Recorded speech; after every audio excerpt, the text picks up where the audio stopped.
So we have government initiatives. We have seen that Article 15 of the Indian Constitution provides a law that the untouchability is an offence. There shall be no discrimination on the basis of caste, creed, gender. Everybody, every Indian citizen has equal right to go to all the public places.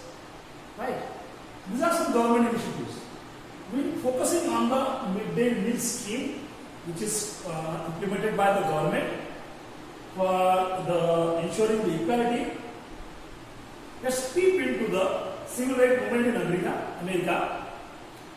Because though the civil fundamental right word first appeared in American Constitution, even today in American society there is a huge discrimination between whites and blacks. We'll see in the particular slide, and we'll see a case study of Tor Matsya Sangha, which is MP-based Matsya Sangha, corporation of the people of fishermen, and then we'll see how Indian Constitution is living document. So various schemes or various measures are done by government to ensure the equality among its citizens. So Indian Constitution Article 15 abolishes inequality. It focuses on equality, that all of the people has equal right, equal access, equal opportunities. Untouchability has been made offense through laws like Atrocity Act, various schemes, and midday meal. We focus on the midday meal in this period. This scheme refers to the program introduced in all government elementary school to provide children with cooked lunch. So in all government school, the students get lunch in the school themselves. This is called as midday meals. So in government school, the food is provided by the government itself for all the students. Now, Tamil Nadu was the first state to introduce the scheme of midday meal in the school. And in 2001, the Supreme Court has instructed all states to implement the midday scheme in the school. What are the positive effects of this midday meal scheme? As the Supreme Court has made it mandatory for all states to implement the scheme, there must be some positive aspects of that. First, due to midday meal scheme, enrollment and regular attendance of the poor children in school grows. Now, what is the purpose of setting the education institute? What is the purpose of setting the government school? That education should be accessible for all the people. But there is certain sect of the community, the society, which is not enrolled in the school. Children from that sect, children from that community, children from that society are not enrolled in the school because they have to work somewhere else. Though the child labor is a punishable offense in India.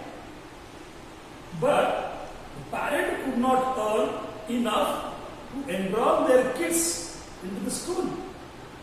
But with the introduction of midday meal, parents enrolled those students in the school because they are getting free meal in the school itself.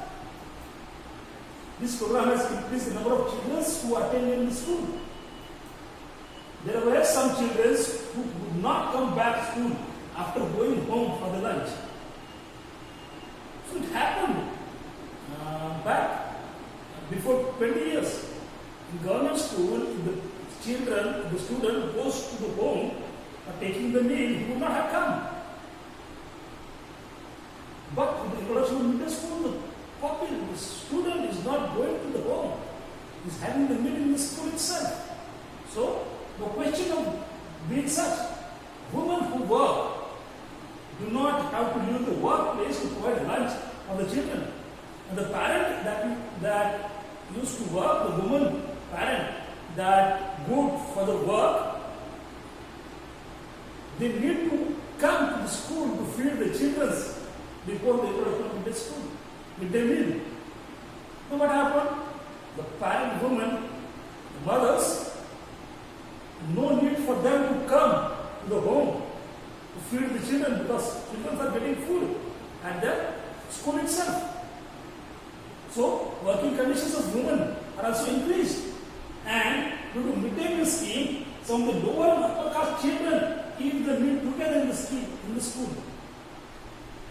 All the students are sitting in one line, one queue, and they are having their lunch. So it is making the lower and upper caste people, students, in the same way. So it's bringing out the equality among the students. And again, meal in some of the school is cooked by Dalit women. Right? Now, as a result of this, the program had to reduce the caste prejudice. So the peoples are looking everybody as equal. So this is how the British meal is providing opportunities for the peoples, for improving the equality. The program also helps children to concentrate on studies better, which they would not be able to do if they were hungry. There are many students whose parents could not earn money for getting the nutritious food, as the nutritious food is provided by in the school itself. So students could focus more on the studies because they have to focus less on their hunger. So these are the positive aspects of this meal. Let's move towards the civil rights movement in America. I told you that till today there is huge discrimination in USA on the basis of colors, and the root of this is the USA is established as a colony of the European, and the European peoples are of white color, and they had a tendency of keeping the slaves. So slavery was legal back then, and most of the slaves were imported from African continent. And African continents are Negroes, so those are the black in color. Now gradually in USA, what happened that the masters were of white color and the slaves are of black color. So the white color people started to think themselves as superior, and they started to discriminate peoples on the basis of their color. The black was thought to be the inferior one, and the white was thought to be the superior one. It's not good to have a democratic life. Everyone should have equal right. There is no room for discrimination in the modern world. Right?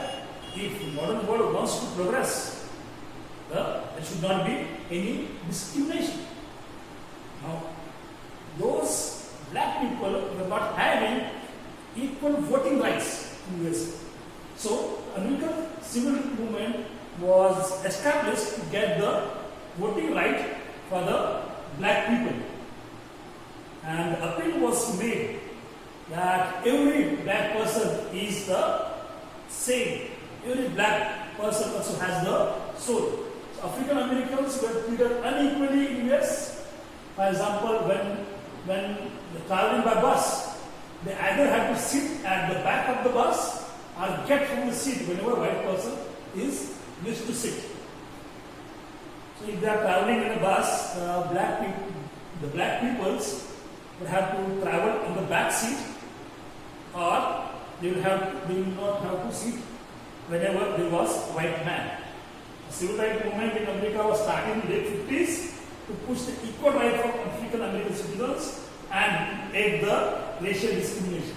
It's a very famous photo from the December 1st, 1955. You can see a black lady sitting in front of the white man. So on December 15, Rosa Parks, a 42-year-old African American woman, boarded the bus to go to home from work, and on that day, Rosa Parks initiated a new era in American quest for the freedom of equality.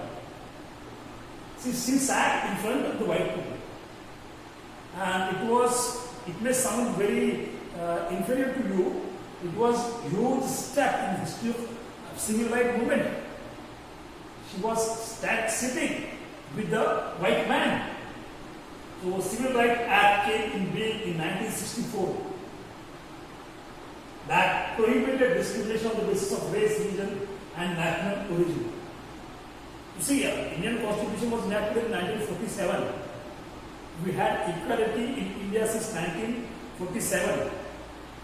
And in USA, which we considered as a developed country, it was ended in 1964. So that's the difference between our society and the society of USA. And let's go to the next case study, that is Tawa Matsya Sangha. Matsya Sangha means Fishery Corporation. And Tawa is the river. Tawa is the river. So Tawa Matsya Sangha is a federation of fish workers cooperative. The Tawa River originates in Mahadeo Hills of Chhindwara. It flows through Baitul and joins the Narmada in Hoshangabad. Chhindwara is the district of Madhya Pradesh, Baitul and Hoshangabad, these are the districts in Madhya Pradesh. So Tawa River originates in Mahadeo Hills of Chhindwara district. From Mahadeo Hills of Chhindwara district, it flows through Baitul and meets Narmada in the Hoshangabad. In 1978, the dam was constructed on the Tawa River. The work started in 1958 and was completed in 1978. The construction resulted in the submergence of large forest areas along with the agricultural land, which displaced many forest dwellers. There were large number of people living in the forest, those who were displaced by the construction of the dam over there. So what happened? Most of the people went to the cities in search of the job, but some of them stayed there only. And they had nothing to do, right? Because their agriculture was submerged, the forest was submerged. So what they will do? They started a new business of fishing. They started fishing. Though the earning was very less, but they do started the fishing. Now what happens in 1994, a private contractor was given the right of collecting fishes from the reservoir. And the contractor got a cheap labor from outside. But the question arises, what happens to the resident? So the villagers stood united and formed an organization called as Tawa Matsya Sangha. They protested strongly and demanded right to continue the fishing.